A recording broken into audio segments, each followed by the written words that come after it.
Kami diamanahkan untuk membahas tentang memahami psikologis anak agar mudah menghafal Al-Quran. Hari ini izinkan kami untuk membahas apa sih yang sebetulnya yang terjadi di otak kita pada saat kita menghafal Quran dan bagaimana sih sebetulnya tinjauan neuroscience dalam rangka memahami psikologis anak. Ya.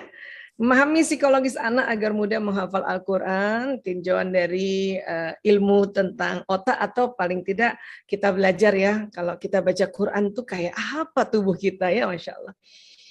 Baik, jadi tubuh manusia ini sesungguhnya dipengaruhi oleh lingkungan saat dia di dalam rahim, saat dia lahir, masa kanak-kanak dan remaja serta dewasa. Ya, artinya pada saat di tubuh kita ini yang dikoordinir oleh otak manusia dan tentu juga dengan kolbu manusia itu dipengaruhi oleh lingkungan sekitar. Ya, untuk itulah buat kita orang tua yang masih punya anak-anak masih sangat belia, ini sangat-sangat besar pengaruhnya dalam rangka juga kita ya keinginan kita, harapan kita agar anak-anak hafal Quran.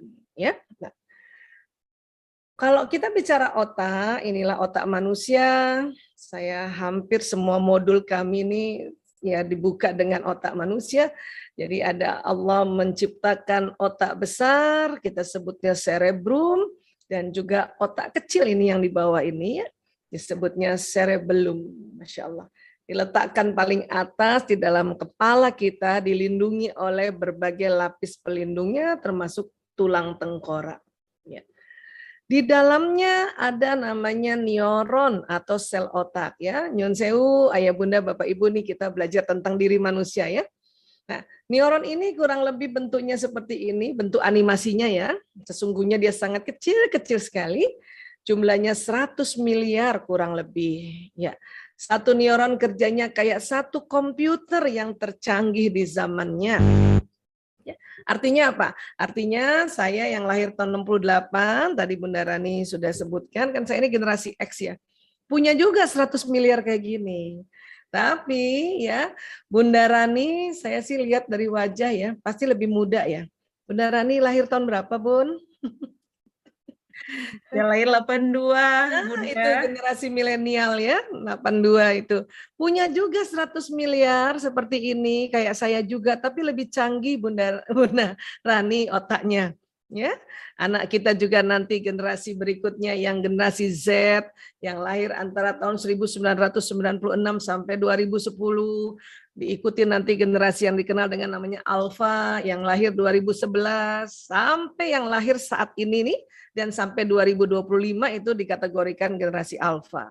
Berikutnya lagi nanti kata ahli demografi menggunakan alfabet Yunani, jadi ada Alpha, Beta, Charlie dan sebagainya. Ya. Jadi jangan heran anak-anak yang sekarang lahir itu otaknya lebih canggih dari kita. Ya. Lebih canggih dari mananya? Ini menyimpan data dan informasi. Mereka lebih canggih. Saya juga punya 100 miliar, tapi lebih canggih mungkin anak-anak kami yang generasi baru ya, 100 miliar. Ya, sama. Cuman data-data yang saya bisa serap tidak secanggih mereka. Ya. Hanya kalau otak orang zaman dulu lebih tangguh sebetulnya. Lebih tangguh, lebih bandel. Ya, kalau anak sekarang lebih sophisticated. Antara neuron ini akan tersambung-sambung lewat kabel-kabel ini ya. Ini kayak stop kontak ya. Bayangin ini laptop. Ini kayak kabel yang ke stop kontak ya. Kabel-kabel yang di pinggir ini tuh kabel-kabel yang di pinggirnya laptop itu loh ayah bunda ya, yang bisa disambung dengan laptop lain atau dengan gawai yang lain gitu ya. Nah, jadi bayangkan ya, setiap sambungan ini istilah kita koneksi neuron ya, ini. Jadi kabel-kabel ini saling menyambung, menyambung. Membentuk apa? Membentuk memori, membentuk ingatan. Ya. Tapi sambungannya bukan sambungan yang fisik. Jadi tidak menempel ini antara kabel ini dengan kabel ini. Sambungannya nanti ada keluar nih zat kimia. Ya, mohon maaf, mohon izin ini kita pakai bahasa Latinnya. Neurotransmitter, ada zat kimia yang keluar. Zat kimia ini bisa diibaratkan seperti lem. Ya. Nah, jadi mungkin gurunya sama, pelajarannya sama, sekolahnya sama, padepokannya sama. Tapi daya tangkap anak-anak beda-beda karena keluarnya zat kimia ini. Zat kimia ini keluar banyak atau sedikitnya dipengaruhi oleh nutrisi dan emosi. Nutrisi mah simple aja ya. Pokoknya ya, karena banyak orang, Bu Aisyah nutrisi yang bagus apa sih? 4 sehat 5 sempurna, itu udah bener banget deh. Ya. Nah, kemudian yang berikutnya emosi. Kalau kita mempelajari sesuatu atau mengalami sebuah peristiwa dengan perasaan, pikiran yang nuansa emosinya positif, maka neurotransmitter ini yang keluar jenis positif. Karena neurotransmitter ini banyak jenisnya. Ada yang positif, ada yang negatif. Ya. Positif diantaranya ada dopamin, endorfin, serotonin, oksitosin. Gitu. Mungkin tidak perlu dihafal ya. Yang penting kita tahu bahwa ya Allah, begitu banyak Allah memberikan ya zat kimia di otak kita. Ya, kalau dihafal nanti malah pusing, tapi ketahuilah bahwa ini luar biasa dan ini semua ciptaan Allah. Para ilmuwan tuh hanya menemukan saja dan menamakan saja supaya lebih universal. Ya, nah. Tapi kalau ada kita belajar sesuatu ya atau mengalami peristiwa sesuatu dengan kekesalan, kemarahan, kesedihan, itu juga neurotransmitter keluar banyak tapi yang jenis negatif. Ya, nama-namanya beda lagi itu. Ada adrenalin, ada norepinefrin, ada kortisol dan sebagainya. Ya, beda-beda ya. Nah, jadi ya karena ini keluarnya cepat, maka dia berbentuk seperti listrik. Jadi di otak kita tuh ada listriknya. Saking keluarnya cepat itu, wah kayak gini. Ya. Jadi kalau dikatakan zaman dulu tuh, aduh, otakku kok kayaknya panas ya, itu benar. Atau ada istilah ini, ya Bunda Rani, ya itu otaknya koslet, itu benar juga, karena ada listrik di antara sistem saraf ini. Ini baru satu ya, di otak kita itu sambungan listrik banyak sekali. 1 detik ada 2 juta sambungan, Masya Allah. Jadi waktu kita belajar, melihat sesuatu, mendengarkan, mengucapkan, merasakan, ini terjadi sambungan. Ini nanti membentuk memori, membentuk ingatan. Ya, sehingga nanti di otak kita kurang lebih nih, kayak gini sambungan-sambungannya. Kalau baru pertama kali kita membaca atau melihat, mendengar sesuatu, mungkin sambungannya masih tipis. Tapi kalau diulang, maka dia tebal. Diulang, tebal. Itulah dalam pendidikan, ya. Juga dalam kita baca Al-Quran, atau kita mau menghafal Al-Quran, intinya adalah pengulangan. Diulang-ulang, repetisi, murojaah. Memang betul. Karena otak yang paling dahsyat teknik itu. Murojaah, diulang-ulang. Itulah para ulama minta kita mengulang-ulang itu setiap ayat. Ada yang mengajarkan 20 kali diulang, ada yang mengajarkan 40 kali. Ya, ada yang mengajarkan 500 kali diulang. Agar apa? Agar terbentuk kabel yang tebal sehingga tetap ingat. Ya. Tetap ingat. Bahkan mungkin nggak cuma satu yang nanti diulang-ulang itu. Nanti kalau kita belajar lagi tentang artinya atau maknanya, dia ada sambungan baru lagi. Sehingga nanti setiap ayat itu bukan hanya sekedar dihafal, tapi ya ada sambungan baru lagi, ditahu artinya, difahami maksudnya, dan bisa diaplikasikan dan bisa dipakai ayat-ayat tersebut untuk ya kehidupan kita setiap hari di dunia. Ini kerja otak seperti ini. Ya. Termasuk belajar hal yang lain. Ya. Termasuk juga misalnya pertama kali saya melihat wajahnya Bunda Rani nih, ya itu tersambung otak saya, Bun. Kemudian nanti dengar suaranya yang merdu itu tersambung juga otak saya. Masya Allah. Ya, nanti saya lihat berulang-ulang tersambung. Insya Allah pada saat di Jogja, barangkali lagi jalan-jalan Malioboro, nanti saya bisa, Bunda Rani, Bunda Rani Albani ya, bisa begitu. Ya, karena sudah mulai kenal otak ini. Itulah pentingnya kita mengulang, ya. Nah, jadi ini konsepnya ya, konsep koneksi neuron. Ya, untuk belajar apapun.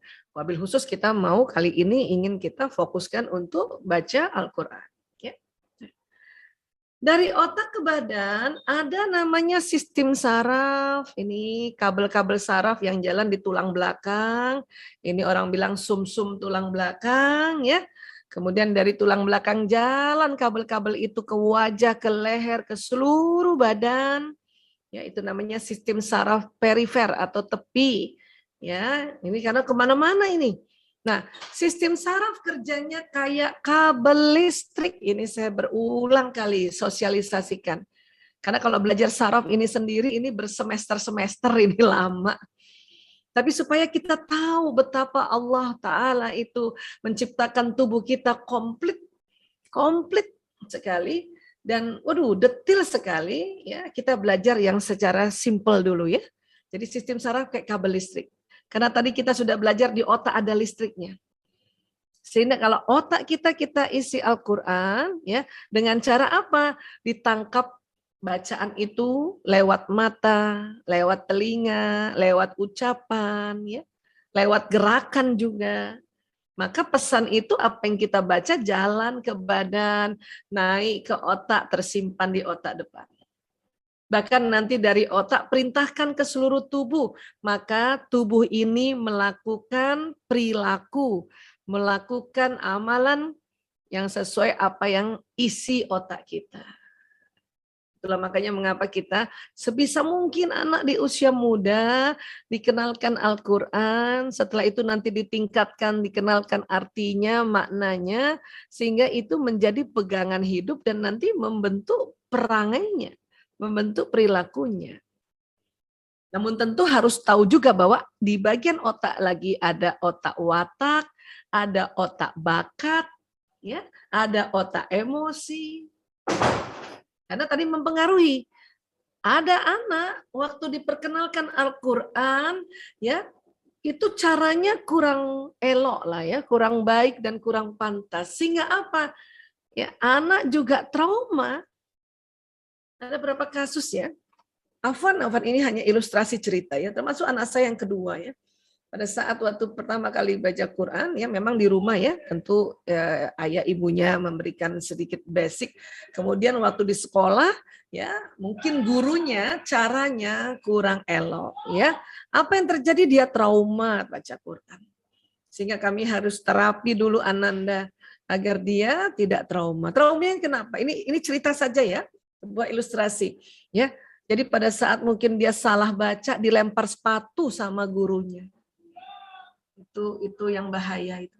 Sehingga apa? Sehingga otaknya mengeluarkan tadi zat kimia neurotransmitter yang ketakutan, kekhawatiran. Saya sebagai orang tua juga waktu itu tidak terima seperti itu. Karena nanti anak yang lain dikati begitu kan. Mungkin dia tidak cocok lah saat itu jadi guru. Maka saya bicarakan dengan sekolahnya dan sekolahnya akhirnya memindahkan gurunya.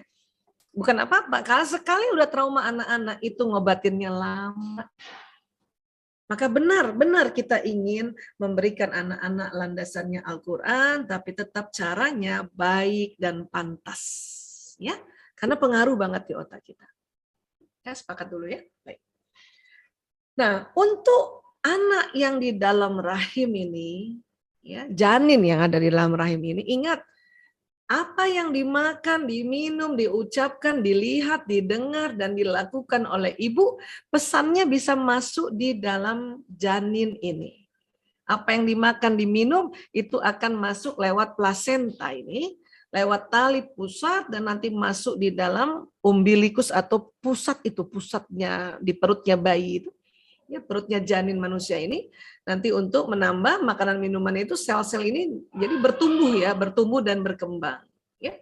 Dan apa yang diucapkan, dilihat, didengar dan dilakukan ibu itu nanti jalan lewat sistem saraf ini. Nanti terekam oleh otaknya anak karena otak janin ini sudah bisa merekam apa yang diucapkan, dilihat, didengar dan dilakukan oleh ibu. Untuk itu, buat ibu-ibu pada saat hamil, kemudian baca Al-Quran, ya Allah, maka otak dalam rahim ini, otak janin dalam rahim ini, itu ya merekam apa yang dibaca oleh ibunya. Ya, inilah bersyukur sekali buat ibunda yang sewaktu hamil, ya sempat baca Quran, itu akan tersambung di otaknya ini, sambungan-sambungan itu. Allahu Akbar. Ya. Nah, waduh Bu Aisyah terlambat saya waktu itu, ya nggak terlalu banyak baca Quran.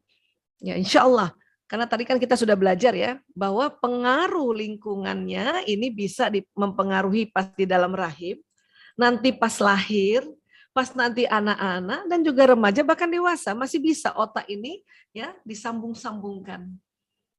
Tapi nanti insya Allah bila bunda hamil lagi ya baca Quran setiap hari ya. Harus itu. Ini nantilah ini tonggak untuk memudahkan ananda kita ini ya bisa hafal Quran. Ya. Jadi yang terlanjur nanti hamil lagi ya Bunda Rani. Jadi nanti pas hamil lakukan hal yang baik-baik seperti ini gitu ya maksudnya ya. Iya. Masya Allah. Baik. Kemudian waktu bayi lahir, kemudian diazankan, dikomatkan, maka sambungan neuron yang ada di sekitar lobus temporalis di telinga ini, itu tersambung azan dan komat. Ini lagi peran ayah ini sangat penting. Kalau ayah tidak sempat barangkali kakeknya, pamannya, pokoknya laki-laki terdekat yang ada di keluarga ini. Bayangkan pada saat bayi diazankan dan dikomatkan, ya sambungan otak di daerah ini, telinganya ini tersambung, ya tersambung azan dan komat gitu. Jadi biasanya nanti para ayah kalau mau azankan ananda dan komatkan, ya azan di telinga kanan, komat di telinga kirinya, itu kalau bisa agak keras sedikit ya, walaupun tidak terlalu keras, agak keras sedikit, karena kalau bisik-bisik nanti nggak kedengeran. Ya, saya waktu tugas di perinatologi di Sarjito itu, kalau bayi baru lahir dan dia keluarga Muslim, ya bapaknya cuma bisik-bisik, saya bilang agak keras sedikit Pak. Nanti bayi yang lain dengar Bu Aisyah, nggak apa-apa. Bayi yang lahir sudah pernah dengar oleh ayahnya, ini biar diulang nggak apa-apa karena nanti akan terjadi pengulangan, Masya Allah. Ya, jadi ini penting sekali azan dan qomat ini. Oke? Kemudian ya, saya mau perkenalkan ada lagi namanya neuron cermin. Ya, jadi para ilmuwan ingin menguraikan kaitan antara otak dan perilaku fisik, maka mereka mencari sel-sel dalam otak. Ya.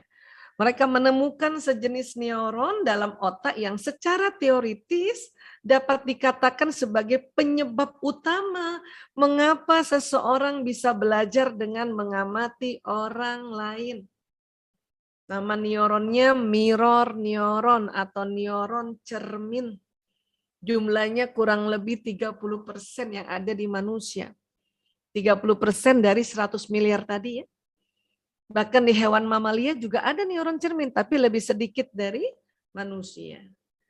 Sehingga hewan tuh bisa diajari dengan cara mengamati pawangnya kan. Apalagi manusia. Jadi neuron cermin ini mulai aktif pada saat anak sudah lahir. Jadi pada saat anak sudah lahir, ya di masa kecilnya ini, bahkan sampai sekarang neuron cermin ini bisa aktif. Tentu ya membaca Al-Quran di depan bayi dan anak-anak, ini neuron cerminnya akan mencontoh. Ya, karena ini nanti di sini nih contoh.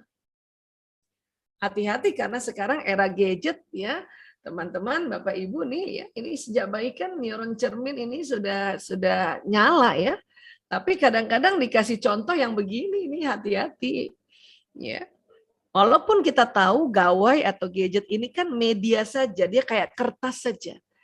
Al-Quran kan bisa ditulis di kertas, Al-Quran bisa ditulis di tulang pada zaman Rasulullah sebelumnya, sebelum dikumpul jadi mushaf itu, ya bisa ditulis di batu, bisa tulis juga di gawai.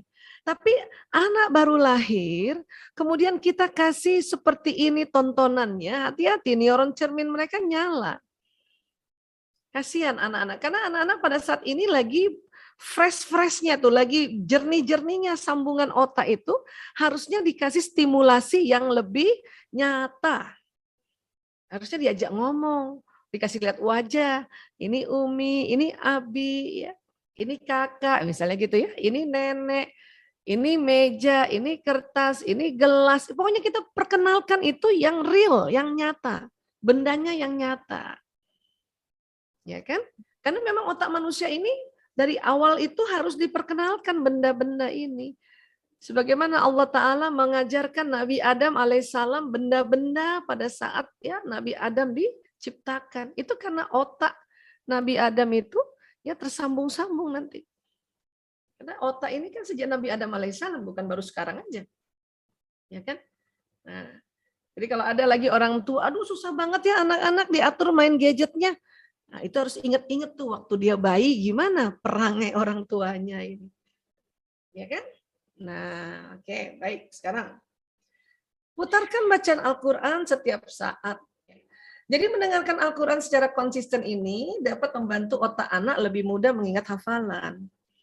Jadi putarkan ini. Selain diputarkan, ya putarkan tilawah, ya ayo ibunya ngaji dong.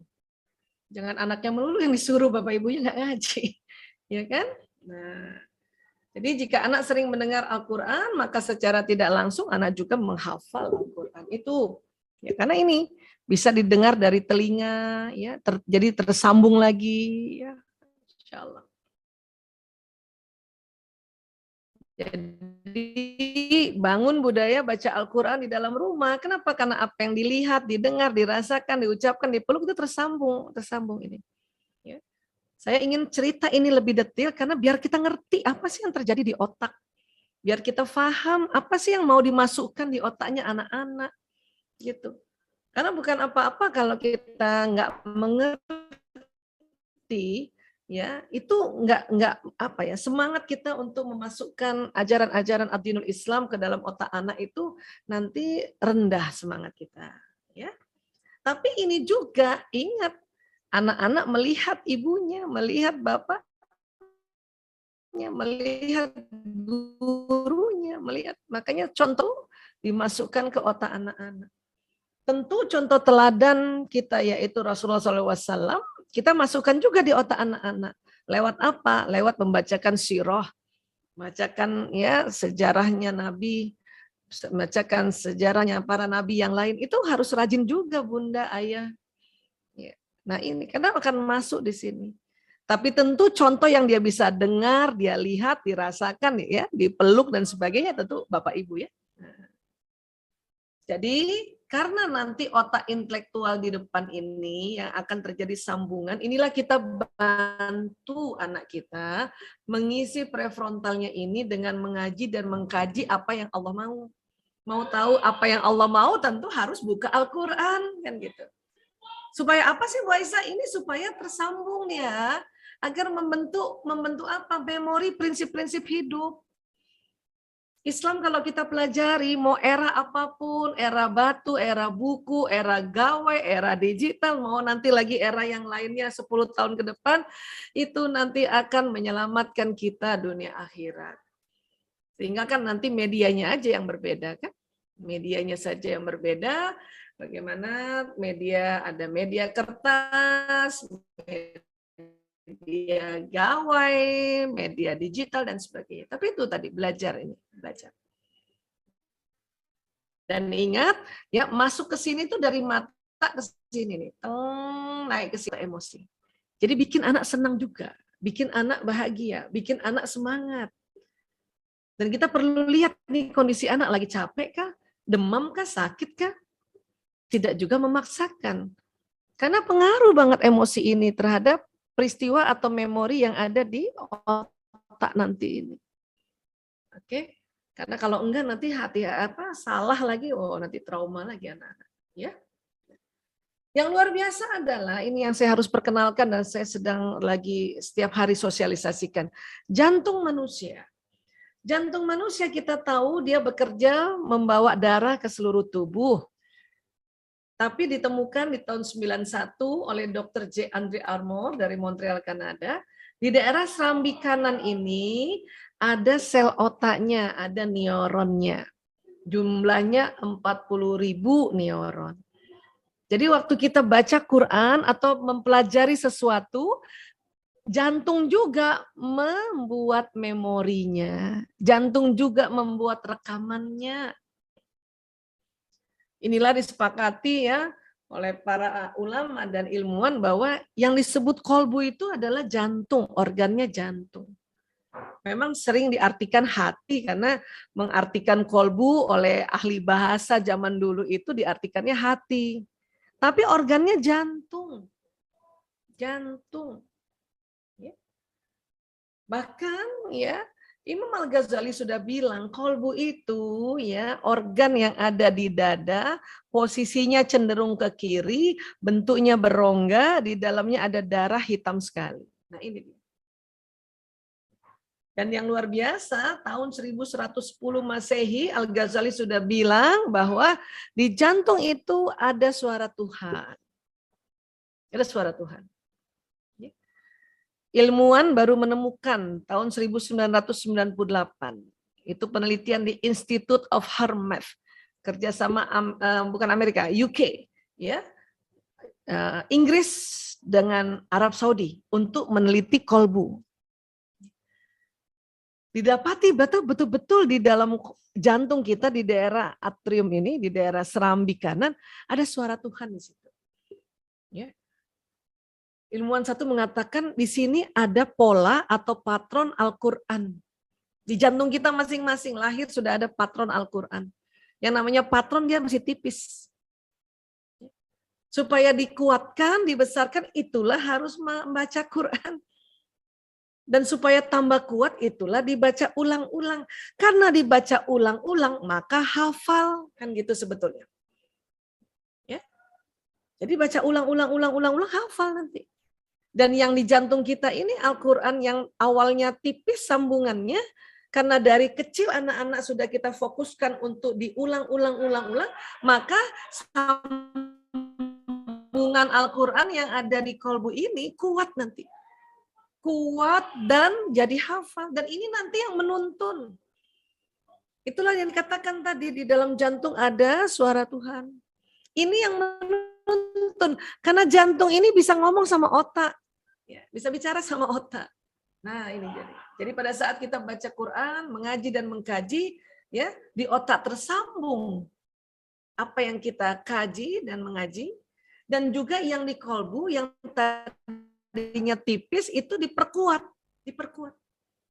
Kenapa? Karena diharapkan jantung ini, kolbu ini bisa bicara sama otak. Karena otak ada fungsi analisa. Kadang-kadang otak ini ya ada fungsi ya timbang menimbang, pikir memikir.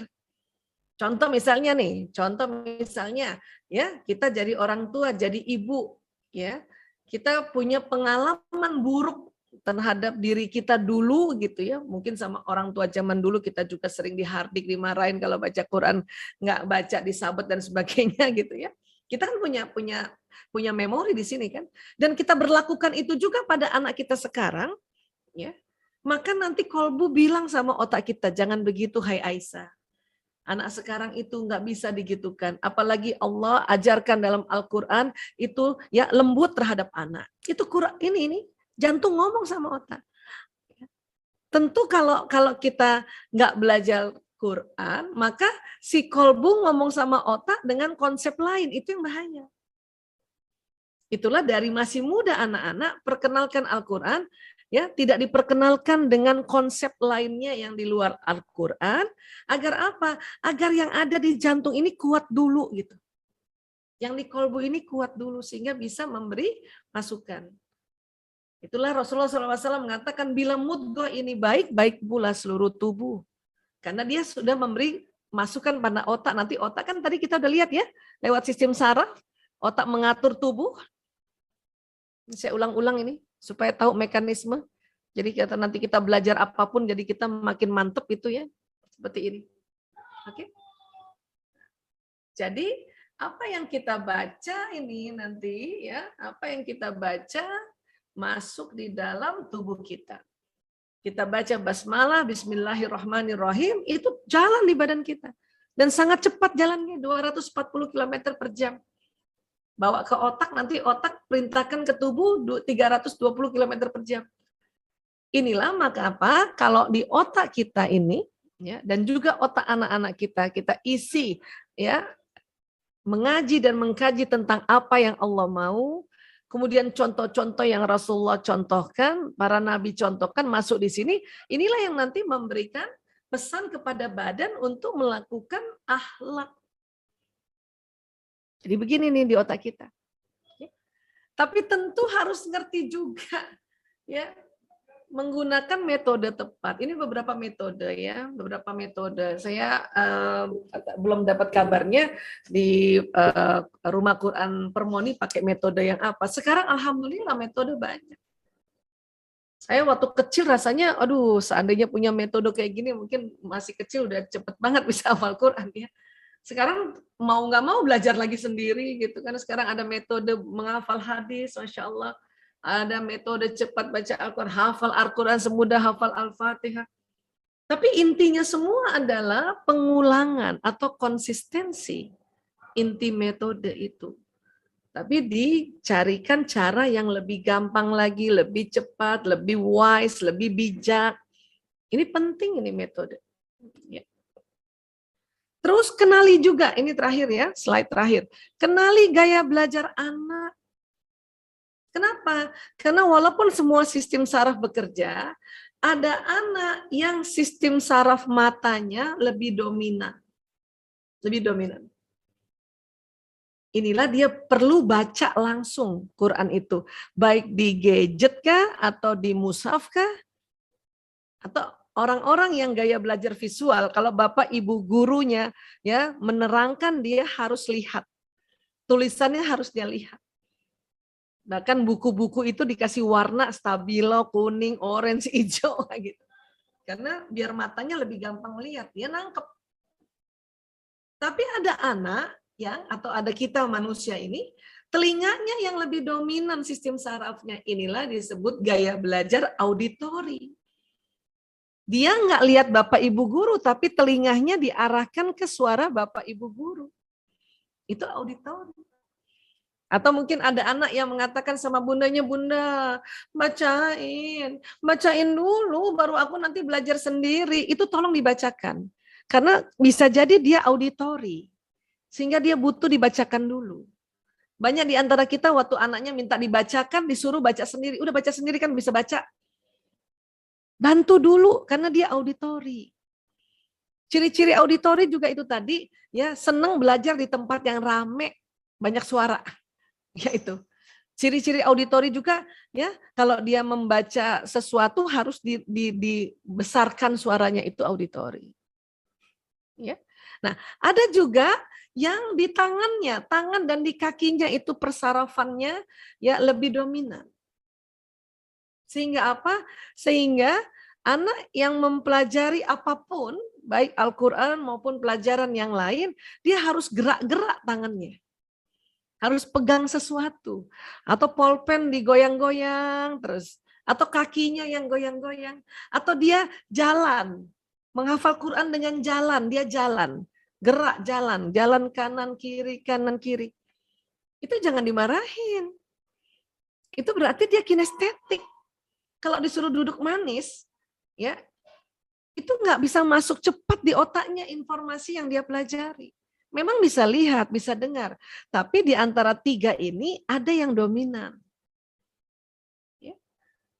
Di Al-Azhar University saja ya, berapa kali saya lihat di sana, saya perhatikan itu, ya, ngafal Qurannya nggak duduk aja, jalan, bahkan lihat awan ya sambil tadabur gitu ya.